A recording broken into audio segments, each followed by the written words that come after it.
그리스도의 계절이 이 땅에 속히 임할 줄로 믿습니다. 경신교회를 통하여 이루어질 줄로 믿습니다. 저와 여러분이 예수님이 아니었다면 오늘 이 시간에 이렇게 만날 일이 없었을 텐데, 우리가 오늘 이 자리에 있음은 오직 예수 그리스도 덕분이고 예수님 때문인 줄로 믿습니다. 우리 주님께 다시 한번 감사와 영광의 큰 박수를 한번 올려드리겠습니다.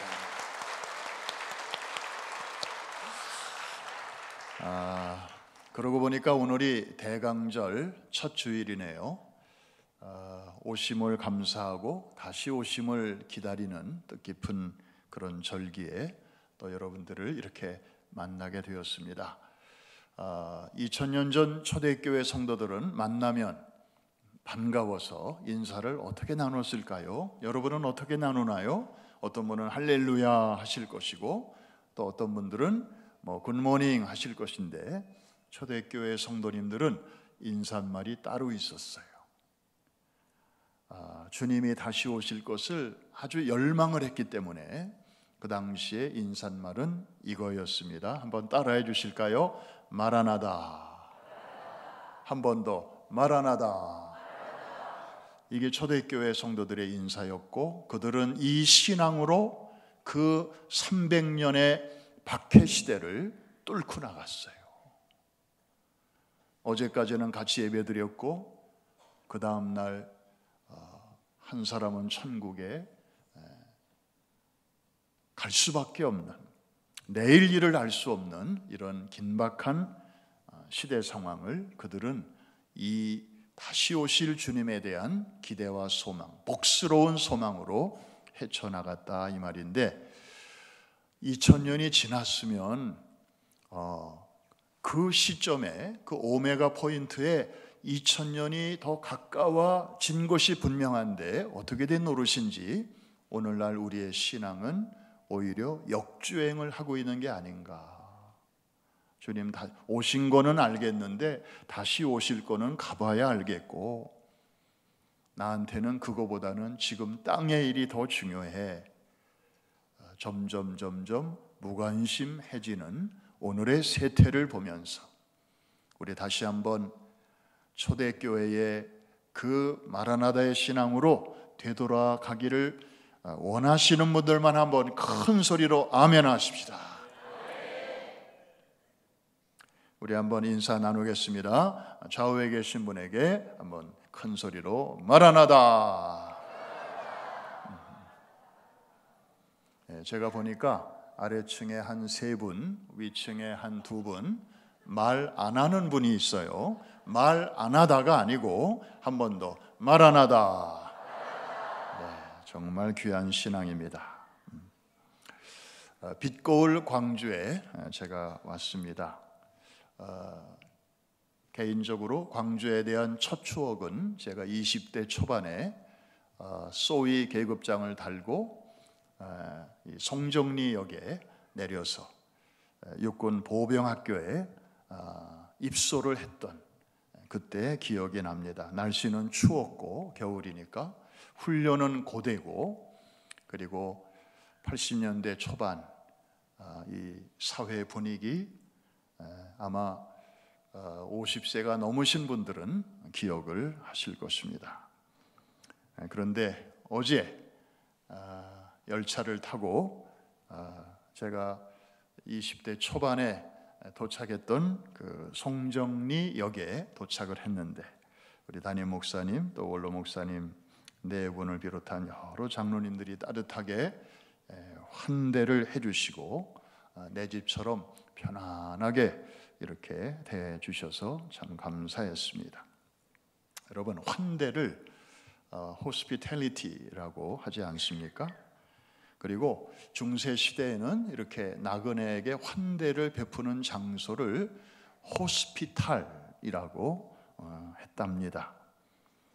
그러면 hospitality, 그 다음에 hospital, 이 두 단어가 하나는 환대, 하나는 오늘날 병원인데, 이게 같은 단어에서 나왔다고 하는 것은 뭘 말해주고 있을까요?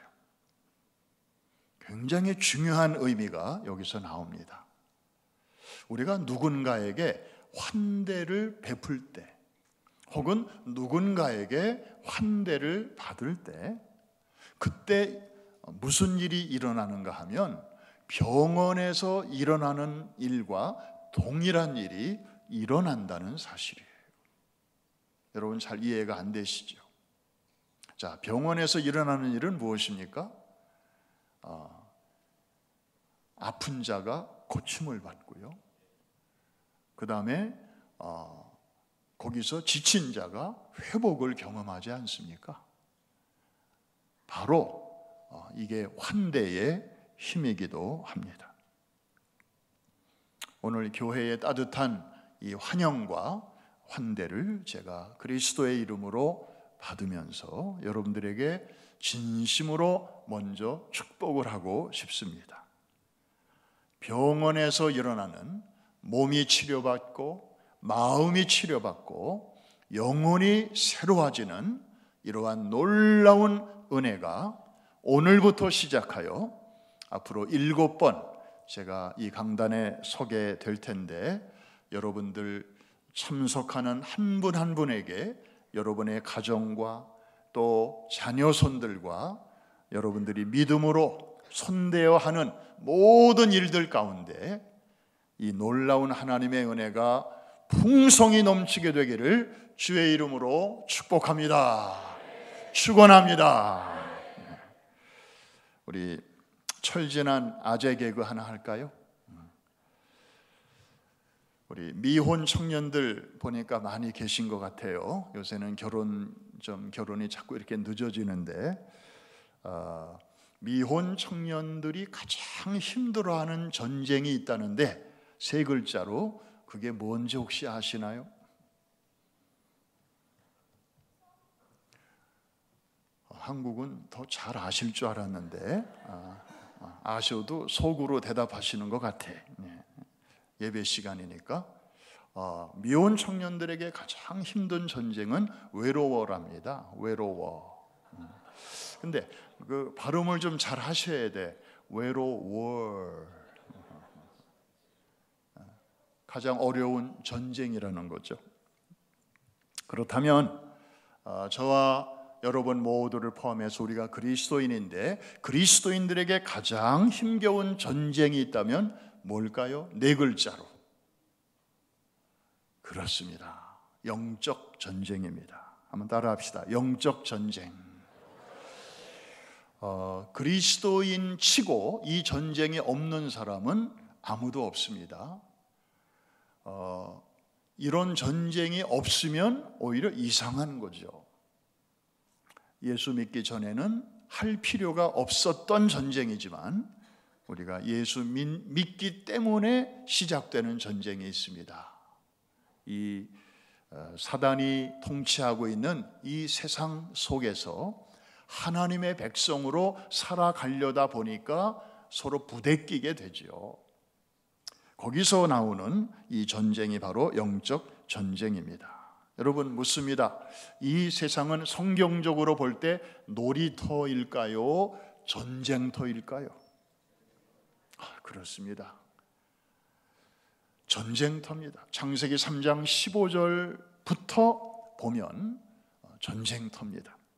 예수님이 그래서 이 땅에 오신 목적도 내가 화평을 주러 온 줄로 생각하지 마라. 나는 검을 주러 왔노라. 아주 의미심장한 말씀을 하시지 않았습니까? 그렇다면 우리는 그리스도의 군사들입니다. 믿으시면 아멘 하십시다. 그렇다면 교회는 무엇일까요? 배로 비유한다면 둘 중에 하나입니다. 유람선일까요? 아니면 군함일까요? 네. 자, 유람선 다시 한번 보여주세요. 저희 교회가 한 2주 전에 저 유람선을 타고 저 바하마까지 7박 8일 동안 1200명을 모시고 다녀온 적이 있습니다. 유람선, 이제 보통 크루즈라고 하죠. 조금만 더 보여주세요. 뭐 유람선 아직 못 타보신 분들을 위해서 저렇게 생겼습니다. 우와, 배는 배인데 없는 게 없어요. 아이들을 위한 뭐 수영장 부터 해서 정말 우리 애들 또 엄마 아빠 할아버지 할머니 누구나 다 정말 즐길 수 있는 그런 배인데요. 그 다음에 다른 배 하나 또 보여주세요. 분위기가 완전 다른 배가 있습니다. 소위 항공모함이죠. 항공모함은 혼자 다니지 않아요. 좌우에 또 뒤에 소위 구축함 혹은 전함이라고 해서 그런 배들이 이렇게 호위를 하면서 군단을 이루어서 이제 다닙니다. 그리고 물 밑에는 잠수함까지 있어요. 자, 똑같이 배 위에 떠 있는, 바다 위에 떠 있는 배인데 저 두 배의 차이점은 뭘까요? 아마 가장 큰 차이점은 유람선은요, 노는 사람 따로 있고 일하는 사람 따로 있어요. 저희가 이번에 탔던 크루즈는요, 한 6천 명이 타는데 그 중에 승객은 4천 명, 그리고 거기서 일하는 분들이 2천 명. 그러니까 뭐 승객들은 먹고 싶은 때 아무 때나 가서 먹고 24시간 먹거리가 있으니까, 그리고 자고 싶은 때 아무 때나 자기 방에 들어가서 자면 되고, 그 다음에 뭐 놀고 싶을 때 뭐 아무 때나 나가서 놀면 되는 것이고, 거기에 대해서 누가 간섭하는 사람이 아무도 없어요. 그런데 저 군함이나 항공모함은요, 일하는 사람만 있지 노는 사람이 없어요. 거기에 탄 사람은 장교건 사병이건 간에 자기의 임무가 다 있어요. 주특기가 있고요. 그 시간에는 그 자리에 반드시 있어야 되는 거예요. 물론 휴식 시간에는 이제 쉬지만, 그러니까 있으나 마나한 사람은 한 사람도 없다 이 말입니다. 잉여적인 사람은 거기 있을 필요가 없어요. 다 필요한 사람이에요. 다 일하는 사람이에요. 여러분,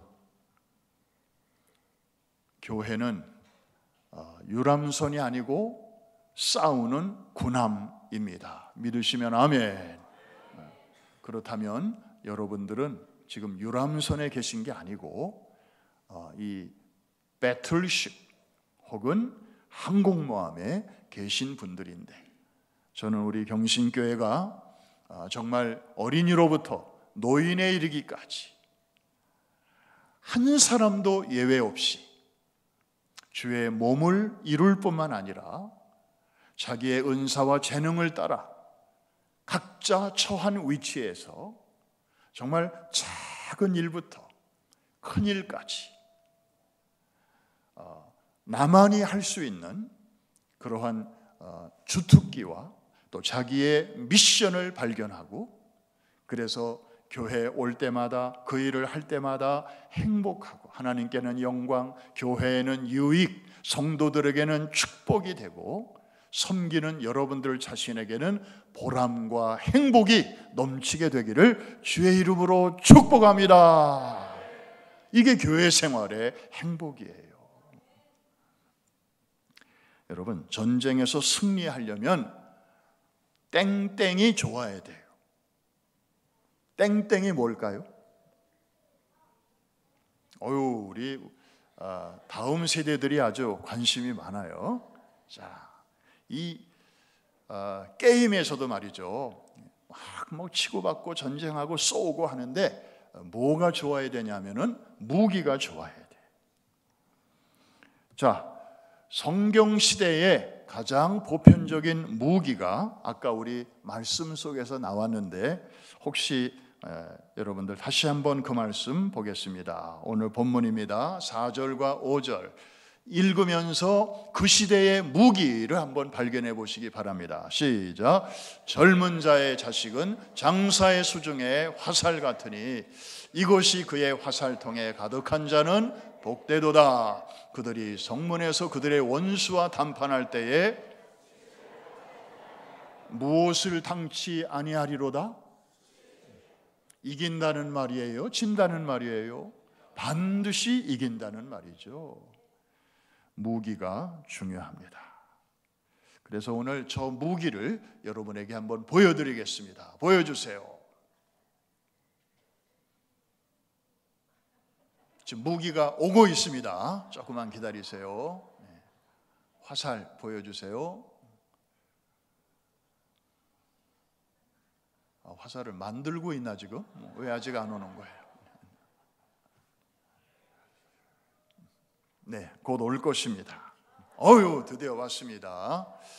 자, 저 화살은요, 세 파트로 구성되어 있습니다. 맨 뒤에 깃털이 있고요. 그 다음에 맨 앞에는 촉이 있고요. 그리고 그 중간에는 기다란 대가 있습니다. 한번 따라해 주시기 바랍니다. 깃털, 대, 촉. 한 번 더, 촉, 대, 깃털입니다.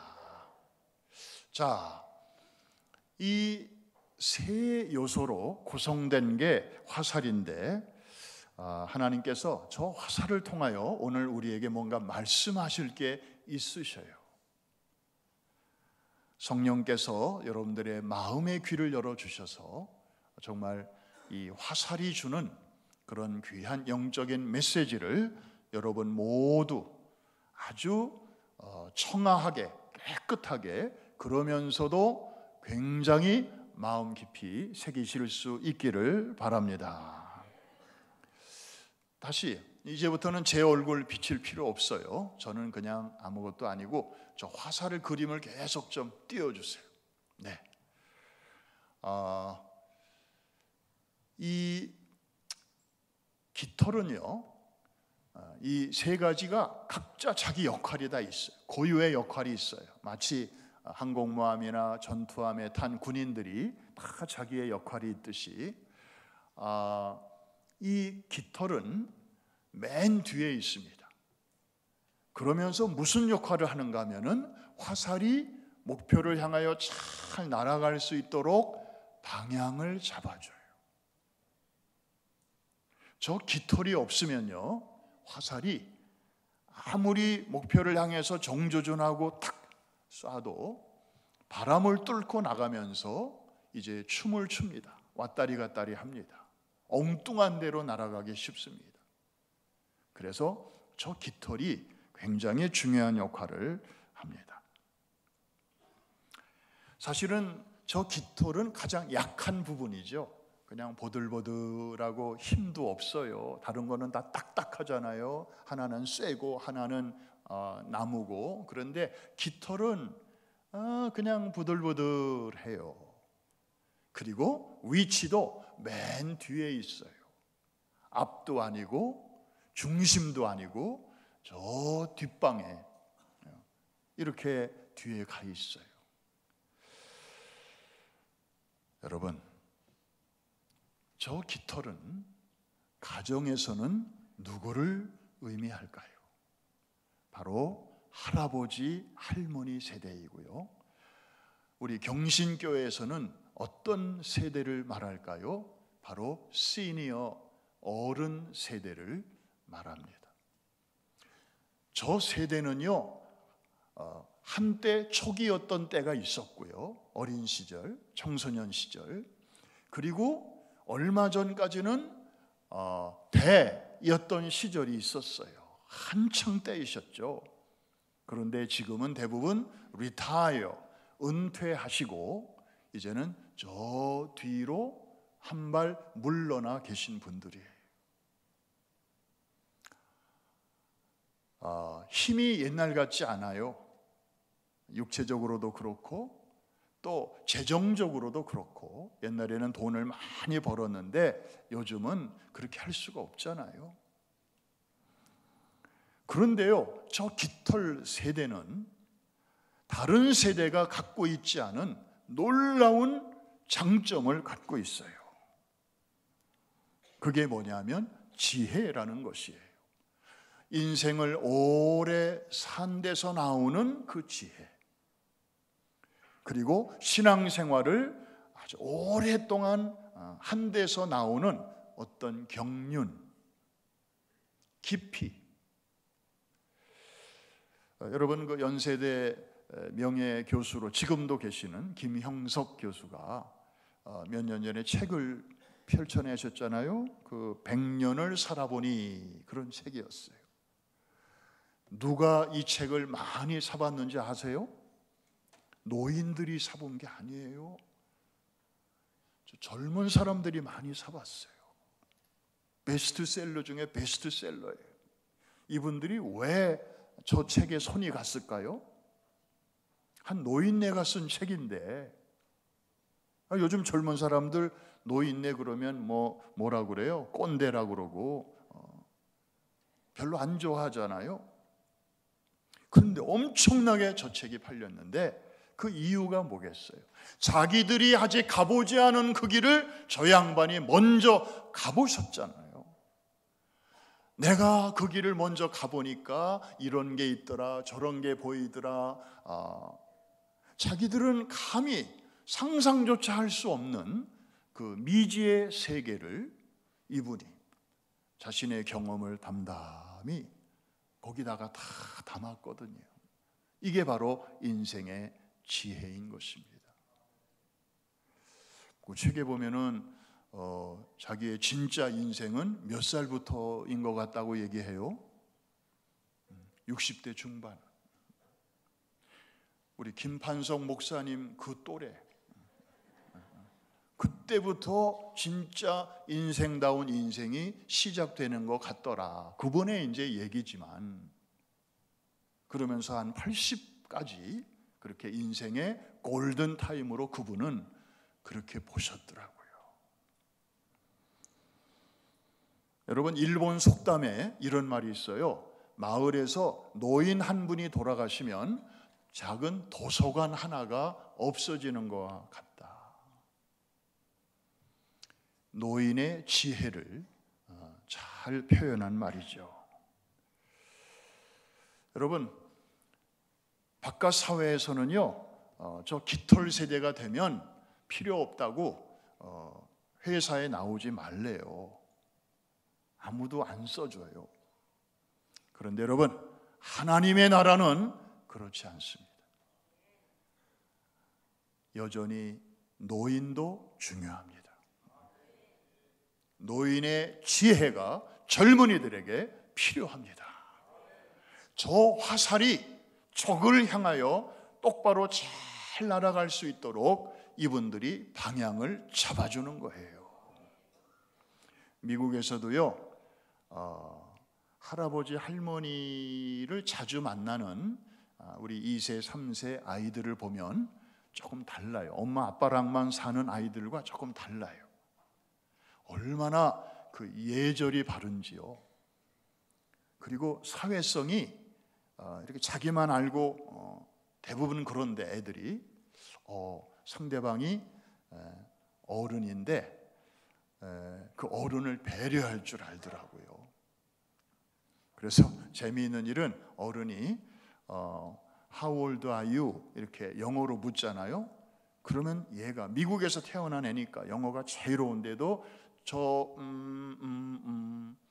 5살이에요. 한국말로 대답해요. 왜? 어른이니까, 상대방이. 어른은 이 아이를 위해서 영어로 묻는데 이 아이는 어른을 위해서 한국말로 대답해요. 이거 굉장히 아름다운 풍경이에요. 그리고 인사할 때 배꼽 인사죠.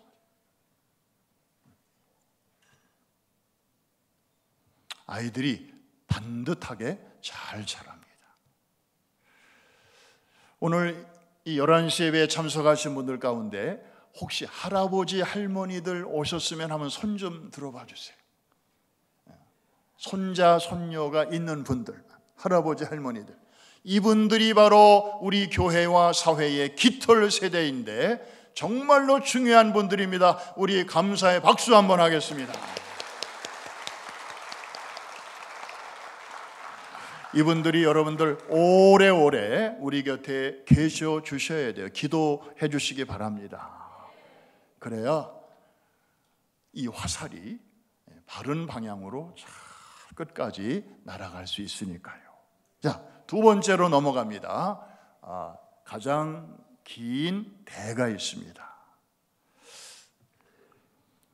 대는 화살의 중심에 있습니다. 화살이 날아가는 힘이 바로 저기서 나옵니다. 육체적으로 힘이 있고요.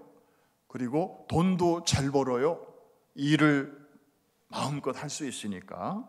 그리고 영적으로도 아주 뜨거운 세대입니다. 저 대가 든든해야 이 화살이 잘 힘차게 목표를 향해서 날아갈 수가 있습니다.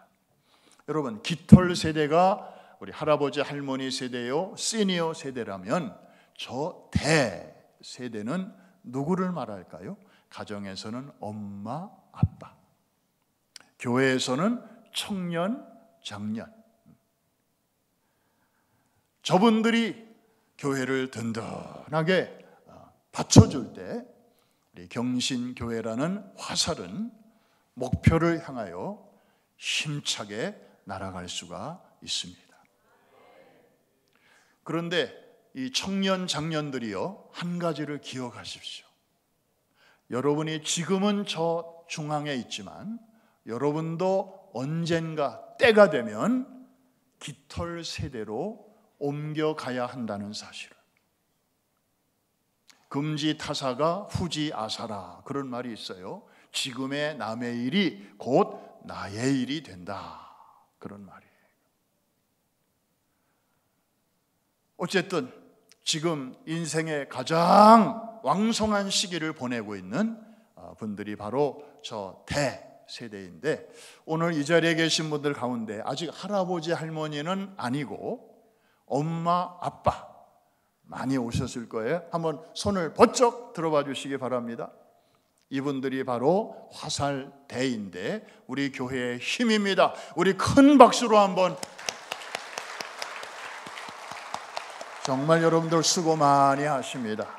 여러분들이 열심히 새벽부터 저녁까지 가정을 위해서, 교회를 위해서 수고해 주시는 덕분에 하나님의 은혜로 또 우리가 여기까지 올 수 있었습니다. 아까 우리 연합 찬양대가 나와서 찬양할 때 자녀들이 앞에 서고 그 다음에 엄마 아빠가 뒤에 서서 찬양하는데 갑자기 제가 화살이 팍 떠올랐어요. 야, 엄마 아빠가 저렇게 든든하게 아이들을 힘을 실어주고 또 울타리가 되어주는 모습이 너무 보기가 좋았습니다. 자, 이제 마지막으로 넘어갑니다. 하나 남았어요. 뭐가 남았을까요? 촉이 남았습니다.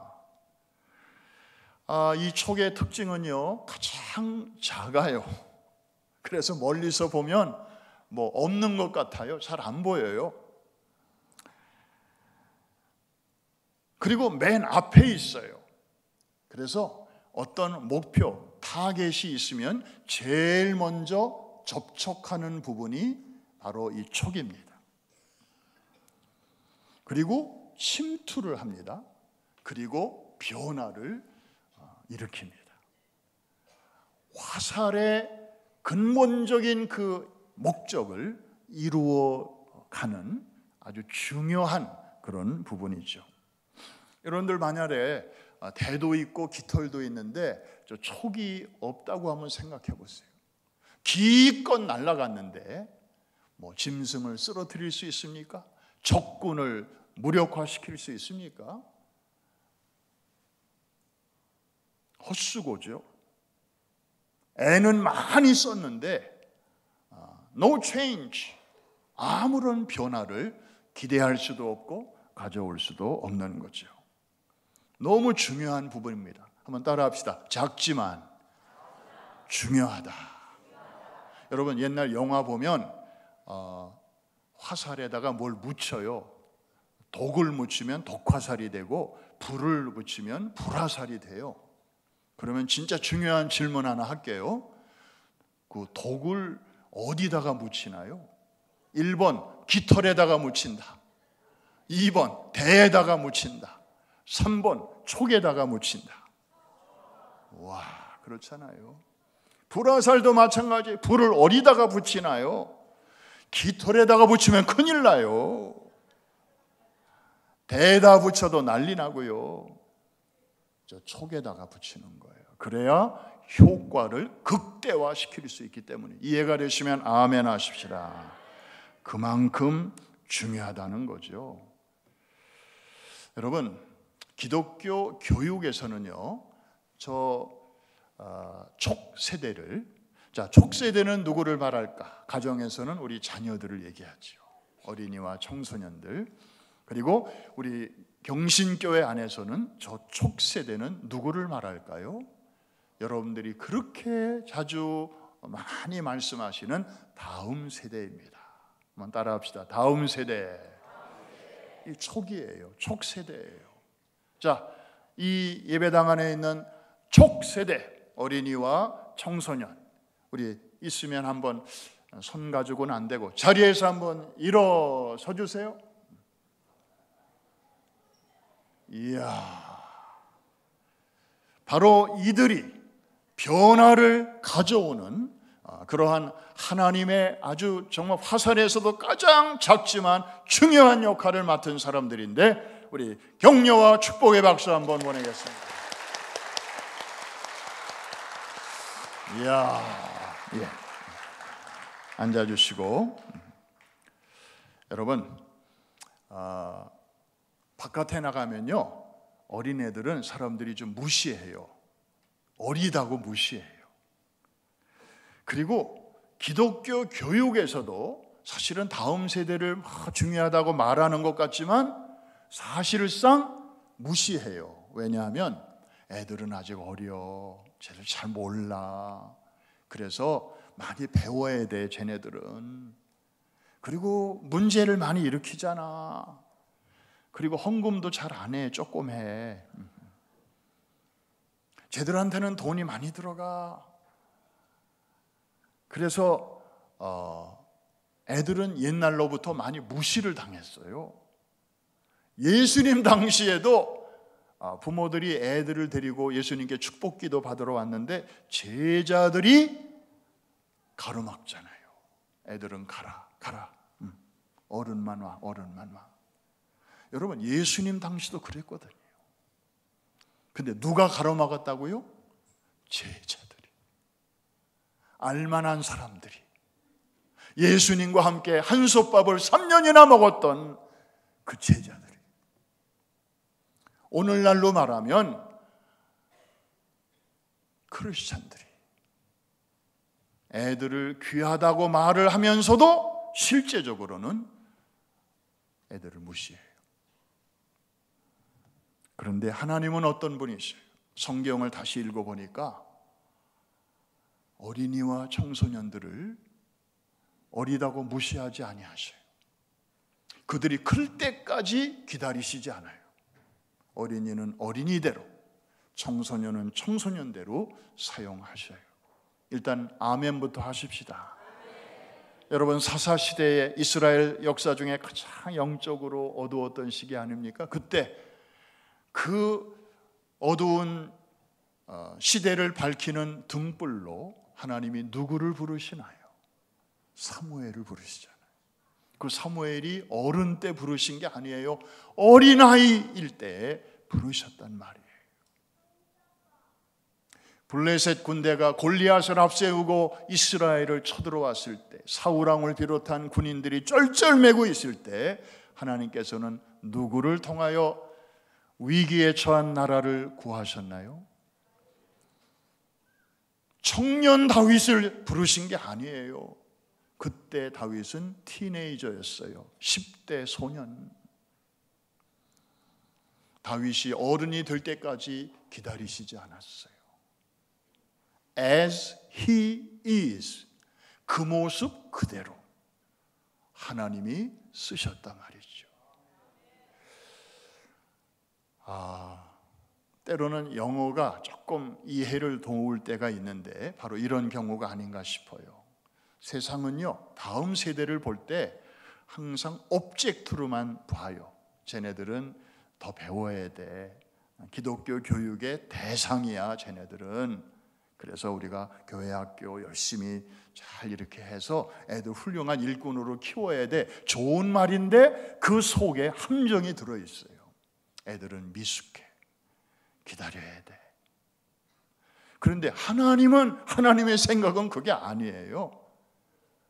애들은 오브젝트이기도 하지만 서브젝트이기도 해. 하나님의 일에 주어가 될 수 있어. 사무엘을 보시면 되고 다윗을 보시면 돼요. 오병이어의 기적, 그 사건도 여러분들 아시잖아요. 굶주린 군중이 남자만 5,000명이 앉아 있는데 그 문제 해결에 그 실마리를 제공한 사람이 누구예요? 한 아이. 이름도 몰라, 성도 몰라. 그런데 그 아이가 그날 기적의 마중물이 되었고요, 문제 해결에 결정적인 열쇠의 역할을 했어요.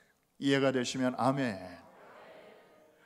오브젝트가 아니었어요. 그날은 이 아이가 서브젝트였다고요. 그리고 어른과 같이 일하는 파트너였어요. 안드레는 이 아이를 예수님께 데리고 왔고, 이 아이는 예수님께 자기가 가진 것을 드렸고, 예수님이 그걸 가지고 그날의 기적을 일으키셨고. 할렐루야.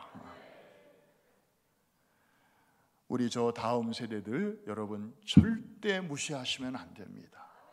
어리다고만 보셔서도 안 돼요. 저는요 중남미를 자주 갑니다. 거기 축구 선교를 우리 교회가 매년 하기 때문이에요. 그 스타디움에 우리가 모시고 가는 프로팀이 있고 그 도시에 프로팀이 있잖아요. 경기를 하게 하고 그 도시에 있는 아이들과 청소년들을 다 이제 스타디움으로 부르는 거예요. 그러면 애들은 뭐 그 동네에 살면서도 스타디움에 별로 들어와 본 적이 없잖아요. 파란 잔디 위에서 그 유니폼을 입은 선수들이 뛰는 모습을 보면서 얘네들은 그냥 90분 내내 소리를 질러요. 그런데 그 해프타임에 우리가 이제 복음을 전하거든요. 한 번은 어른들 세우지 말고 우리 이 아이들과 같은 또래의 아이를 세우자. 그래서 그 복음을 잘 전하는 아이가 있더라고요. 그 도시에 넥타이 딱 매고 양복 입고 그리고 성경책 들고 이 아이가 어린이의 언어로 어린이들에게 복음을 전하는 거예요. 그런데 저희는 깜짝 놀랐죠. 세상에 이런 일이 미국에서도 보기 어려운 일이고 한국에서도 보기 어려운 일인데, 와, 이 라틴 아메리카 중남미에서는 이런 사역자들이 있네. 5분 정도 설교하고 그 다음에 이제 오늘 이 자리에서 예수님 영접하기로 결심하는 분들 일어나세요 했더니 어림잡아 70%가 일어나는 거예요. 여러분, 이 아이는요 오브젝트가 아니에요. 그날 그 스테디움에서 서브젝트로 하나님이 쓰시는 거예요. 할렐루야. 여러분, 우리 아이들이 얼마든지 그렇게 하나님의 능하신 손 안에서 쓰임 받을 수 있음을 믿으시면 아멘 하시리라. 여러분, 그런 안목을 가지고 우리 다음 세대를 보셔야 됩니다. 자, 화살 얘기. 어느새 또 화살을 다 가지고 가셨네요. 한 번 더 화살. 네, 제 얼굴은 볼 필요 없다니까요. 네. 자, 저 화살이 만일 세 파트가 따로 논다면, 따로 국밥으로 논다면 촉은 촉대로 움직이고 대는 대대로 움직이고 깃털은 깃털대로 움직인다면 저게 화살일까요? 무슨 일이 일어날까요? 아무 일도 일어나지 않을 것입니다. 화살이 마땅히 해야 할 일을 못할 것이고 힘이 완전히 분산되고 말 것입니다. 그래서 이 3세대가 사실은 한 바디가 돼서 같이 움직일 때, 같은 방향으로 움직일 때 비로소 화살다울 수 있다. 그 소리가 아닙니다. 이런 말을 할 때는 정말 온 세대가 힘을 합해서 같이 아멘으로 힘을 실어줘야 되는데 이렇게 분산이 되면 안 된다 이 말이에요. 제가 다시 한번 할게요. 이 화살이 화살다우려면 이 세 파트가 따로 놀지 말고 한 바디가 되어서 같은 방향으로 움직여야 한다. 이 소리도 아니에요. 조금 모자라요. 이렇게 중요한 얘기를 하는데 그 정도 가지고 이게 되겠어요? 마지막으로 한 번 더 하겠습니다.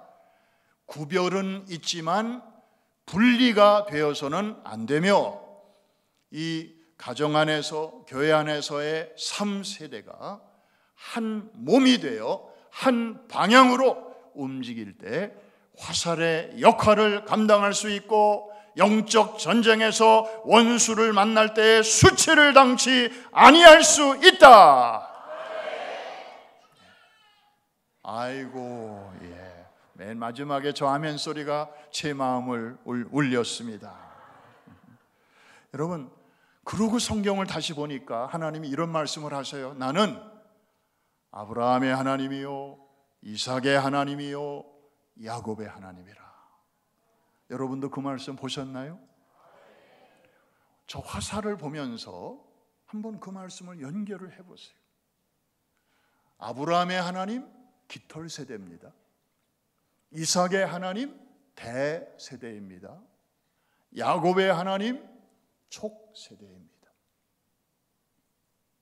그런데 하나님은요 어느 한 특정 세대를 편애하지 아니하셔요. 그리고 어느 특정 세대를 무시하지도 않으셔요. 아멘입니까? 하나님은 이렇게 말씀하셔요. 여러 번 나는 아브라함의 하나님이야, 이삭의 하나님이야, 야곱의 하나님이야. 한번 따라 합시다. 하나님에게는 편애가 없으시다. 다시 한번 따라 합시다. 하나님에게는 깃털 세대도 소중하고 대세대도 중요하고 촉세대도 필요하다. 아멘입니까? 그래서 우리 하나님은 아브라함의 하나님, 이삭의 하나님, 야곱의 하나님, 줄여서 저는 아이야의 하나님 이렇게 부르고 싶습니다. 아이야, 아브라함, 이삭, 야곱입니다. 오늘 이렇게 온 세대가 11시에 합동 예배로 드리는 모습이야말로 저 화살의 모습이 아니겠습니까? 너무 아름다워요. 제가 오늘 이 11시 예배의 광경을 잘 눈에 넣어서 뉴욕으로 돌아가면 꼭 우리 경신교회를 한번 흉내 낼 거예요. 할렐루야. 이민교회는 한국과 조금 다른 점이 있어요. 언어가 달라요. 언어가 다르니까 예배의 형식이나 문화도 조금 달라서 함께 물리적으로 같이 모일 수는 있는데 여기처럼 이렇게 분위기가 아주 이렇게 하나가 되는 것을 느끼기가 참 쉽지 않아요. 쉽지 않지만 저는 할 거예요. 왜? 우리 하나님은 한국말 중심의 1세의 하나님이실 뿐만 아니라 영어를 사용하는 우리 다음 세대의 하나님이시기도 하시기 때문이죠. 그리고 우리가 원바디가 되어서 서로 따로 예배드리고 따로 놀고 따로 선교가고 뭐 따로 생각하고 이게 아니고 한 방향으로 같이 나가는 것을 하나님이 기뻐하시기 때문입니다. 그래서 저희 교회도 1년에 몇 차례는 연합으로 예배를 드리는데 더 아주 횟수를 지금 늘리려고 하고요. 그 다음에 여름마다 축구 선교를 가는데 몇 년 전부터 청소년들을 제가 데리고 갑니다. 전에는 어른 선교 따로 가고 청소년 선교 따로 가고 그랬는데 이제는 같이 가요. 너무 좋아요. 서로를 재발견하게 돼요. 집안에 있을 때는요, 이 청소년들 방에 가보면 부모들이 그냥 놀라죠. 여기도 아마 그건 마찬가지일 거예요. 애들이 벗어놓은 옷을 어떻게 하나요? 보통 자기 방에서 허물 벗듯이 옷을 벗어가지고는 잘 개가지고 있어야 할 자리에 놓습니까? 아니면 그대로 둡니까? 여기도 마찬가지구나. 그러면 그 옷과 옷들이 막 이렇게 바닥에 널브러져 있는데 어떻게 갑니까? 그 방을 요리조리 피해서 갔죠. 특히 딸방이 그러면 부모들은 걱정이 많아요. 제가 저래가지고 시집가서 살림을 어떻게 할까? 저도 딸 하나, 여자 하나, 둘 뒀거든요. 우리 애들 방이 그랬어요. 그런데 큰 애는 지금 시집가서 살림 잘하고 삽니다. 너무 걱정하지 마세요. 그런데 선교지에 가서 보니까 애들이 집에서 보던 애들이 아니에요. 한 2개월 훈련을 쫙 받고 가서 하는데요, 거기 애들을 얼마나 잘 다루는지. 어른들은 힘들어하는데 우리 자녀 세대들은 그걸 잘 하더라고요. 합리적으로 또 협력해서, 그리고 아주 재미있게. 그래서 영락없는 청소년 선교사이더라고요. 그리고 청소년들은 선교지에 같이 가니까 자기 부모가 매년 여름이면 어디 선교 갔다 온다고 하는 얘기는 들었는데 막상 이번에 처음 와본 거예요. 그런데 어른들이 그 무더운 날씨에 아이들에게 줄 선물을 그 전날부터 다 이렇게 주스에 사과에 스낵에 전도지에 이거를 비닐 봉다리에다 다 넣어가지고 하나씩 다 이렇게 팩을 하고, 그 다음에 들어오는 아이들에게 일일이 그거를 다 이렇게 나눠주고, 그 다음에 이제 축구 선교 틈틈이 아이들에게 가서 복음 전하고, 그리고 아이들에게 먹을 거를 제공하고, 그리고 국악팀이 가가지고는 그 가만히 서 있어도 막 땀이 나는데 그 국악 복장이 또 얼마나 예복이 많아요. 몇 겹을 입어야 돼요. 그걸 입고 장구를 들고 어깨에다 메고 운동장을 몇 바퀴를 도는데요, 그건 진짜 돈 주고 하라도 하기 어려워. 그런데 그 영혼을 사랑하는 마음으로 이렇게 해서라도 아이들이 마음을 열고 복음이 들어갈 수 있도록 그렇게 할 수 있다면 뭘 못하랴 하는 마음으로 이분들이 운동장을 이렇게 도는데, 청소년 자녀들이 그 부모의 모습을 보면서 우리 엄마가, 우리 아빠가 매년 이런 숭고한 일을 하고 오셨구나. 맨날 집에서 잔소리만 하고 야단만 치고 그냥 그런 부모인 줄로만 알았는데 서로 간에 재발견을 하는 거예요. 고마운 마음, 대견한 마음, 함께 할 때 아이야의 하나님께서 기뻐하실 줄로 믿습니다. 자, 이제 말씀을 마칠 시간이 되었는데요, 동영상 하나 여러분들 같이 보겠는데요, 이 동영상은 우리 어찌 잊으랴 2020년 3월 중순 무슨 일이 터졌죠? 광주에서만이 아니라 서울에서만이 아니라 미국에서도 2020년 3월 바로 코로나 팬데믹이 터졌습니다. 제가 섬기는 교회에도 1,500명이 들어오는 대성전이 텅 비었습니다. 아무도 안 왔기 때문이죠. 못 왔기 때문이죠. 이럴 때 성도들이 못 오니까 내가라도 가자. 그래서 그때 희망의 속삭임이라는 주제로 이제 한 10분짜리 영상 메시지를 만들어서 성도들에게 카톡으로 보내기 시작했습니다.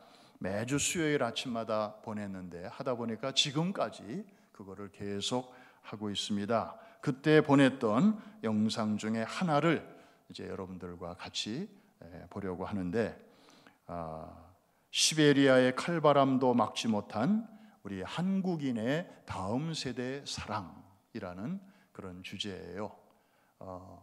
오래전에 있었던 역사적인 사실을 이제 소환해서 우리 한국 사람들의 피 속에 다음 세대들에 대한 그 사랑이 이렇게 정말 DNA 속에 흐르고 있구나 하는 것을 이제 일깨워주는 그런 짧은 이야기니까 우리 한번 같이 보겠습니다. 조명을 조금 낮춰주시면 더 도움이 되겠습니다.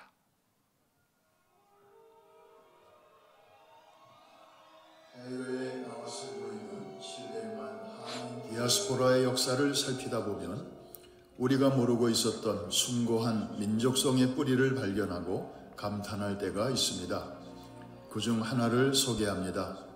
1937년 가을 구소련은 서기장 스탈린의 명령에 의해서 극동 지방에 사는 한인들을 중앙아시아 쪽으로 갑자기 강제 이주를 시킨 일이 있습니다.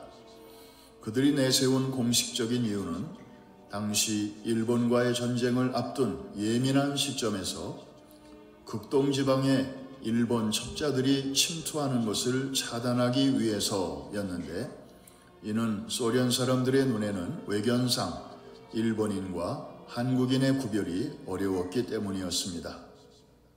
그해 9월 9일 첫 수송열차가 연해주의 블라디보스토크를 출발한 이후 그해 12월까지 3개월간 약 18만 명의 한인들이 중앙아시아로 강제 이주를 당했는데, 그 과정은 이루 말로 다 형용하기 어려울 정도로 참혹했습니다. 사람을 객차가 아닌 화물칸이나 가축용 운송칸에 빽빽히 태우는 바람에 잠도 제대로 누워 잘 수 없었고, 화장실도 없이 장시간을 달리다 보니 웬만한 용변은 그 안에서 해결해야만 했습니다. 기차가 시베리아 벌판을 지나는 동안에는 그 매서운 칼바람이 난방도 없는 화물칸 안으로 파고 들어와 그 어떤 건장한 사람도 하루 이틀 시달리다 보면 추위와 굶주림을 견디지 못하고 동상에 걸리거나 얼어 죽기 일쑤였습니다. 그들의 강제 이주 프로젝트에는 인간의 존엄성이나 생존 가능성 따위는 아예 처음부터 고려되지 않았습니다. 실제로 그 참혹한 이주 과정에서 약 2만 명의 한인들이 추위와 굶주림 등으로 희생되었습니다. 그런데 그런 기차를 타고 6,600km나 떨어진 카자흐스탄의 알마티 인근의 우슈토베 지역에 도착했을 때 한인들을 실은 화물칸을 열어본 소련 군인들은 깜짝 놀라지 않을 수 없었습니다. 왜냐하면 다른 소수민족들은 제각기 웅크린 채 이구석 저구석에 흩어져 있었는데, 유독 한인들은 기찻간 안에서 서로서로 어깨동무를 한 채 원형 서클을 이루고 있었기 때문이었습니다. 그런데 가까이 가서 보니 가장 나이 많은 연장자들이 가장 바깥쪽에 있고, 그 안쪽에 청장년들이, 그리고 맨 안쪽에는 어린이들과 청소년들이 웅크리고 있었습니다. 더욱 군인들을 숙연하게 만든 것은 맨 바깥에 있던 노인들이 나중에는 자신들의 겉옷을 벗어 안쪽에 있는 어린이와 젊은이들에게 양보한 이들이 많았다는 점입니다. 그들 중 다수는 결국 추위를 견디지 못하고 열차 안에서 생을 마감하였습니다.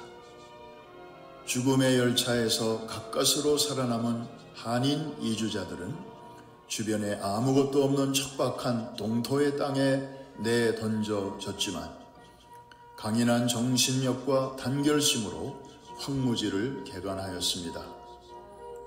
당시 증언에 따르면 이들은 처음에는 맨손으로 토구를 파고 그 안에서 서로의 체온에 의지하여 살다가 곧바로 흙을 이겨 구워낸 타일로 온도를 넣고 굴뚝을 뽑아 중앙아시아의 혹독한 첫 겨울을 가까스로 버텨냈다고 합니다.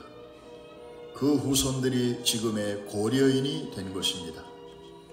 지금도 강제이주 1세대들이 도착하여 첫 겨울을 지냈던 우슈톱의 언덕에는 땅굴과 공동묘지가 보존되어 있는데, 이 자리에 세워진 기념비에는 이곳은 원동에서 강제 이주된 고려인들이 1937년 10월 9일부터 1938년 4월 10일까지 토구를 짓고 살았던 초기 경작지이다 라고 한글로 새겨져 있습니다.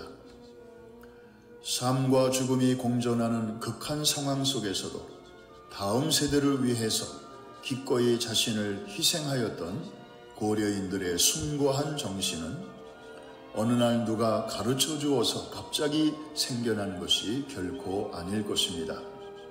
우리도 몰랐던 그런 DNA가 우리 한국인의 혈관에 오래전부터 면면이 흐르고 있었던 것이 틀림없습니다. 그 증인 중 하나가 미주 한인들입니다. 북미주에 사는 한인 1세들에게 당신은 미국에 무엇 때문에 왔습니까? 라고 물었을 때에 자신의 보다 나은 노후를 위하여 왔다는 대답이 30%인 반면에 자녀들에게 보다 나은 교육 기회를 주기 위해 왔다는 대답이 70%였다는 한 통계만 보더라도 잘 알 수 있지 않습니까? 이런 자랑스러운 민족이 바로 우리 대한민국 사람들입니다. 미국의 전설적인 골퍼인 벤 호건은 골프에서 가장 중요한 샷은 다음 샷이다 라는 명언을 남겼습니다. 마찬가지로 우리 인생에서 그 무엇과도 바꿀 수 없는 소중한 존재가 바로 다음 세대입니다. 그런데 이들에 대한 관심과 투자를 다음으로 미루면 큰일 납니다. 지금 당장 시작해야 합니다. 왜냐하면 아이들은 어른들이 다가와 줄 때까지 기다려주지 않기 때문입니다. 그런 의미에서 다음 세대는 차라리 지금 세대라고 부르는 것이 더 맞지 않을까요? 몇 년 전에 찬양 사역자 송정미 씨가 거기까지만 하겠습니다. 카네기 홀에서 찬양 집회를 상위에 가진 적이 있습니다. 네, 잠깐 기도하겠습니다.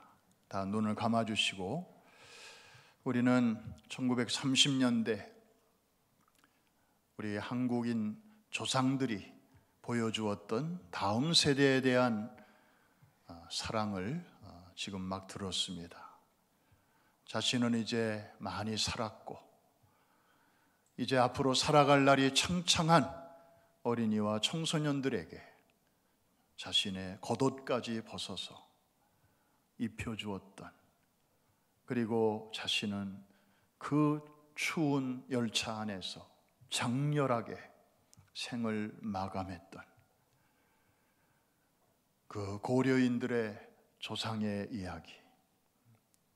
지금 카자흐스탄의 알마타에 가면 가장 잘 사는 사람들이 바로 한국인의 후예들이라고 합니다.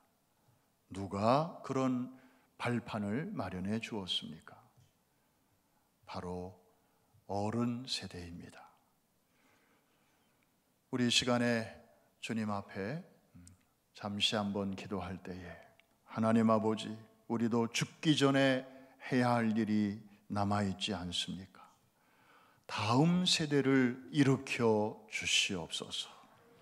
우리가 주님 품에 부르심을 받기 전에 다른 일은 몰라도 이 일만큼은 잘 이루어드리고 기쁨으로 주님 품에 안길 수 있도록 주여 우리를 사용하여 주옵소서.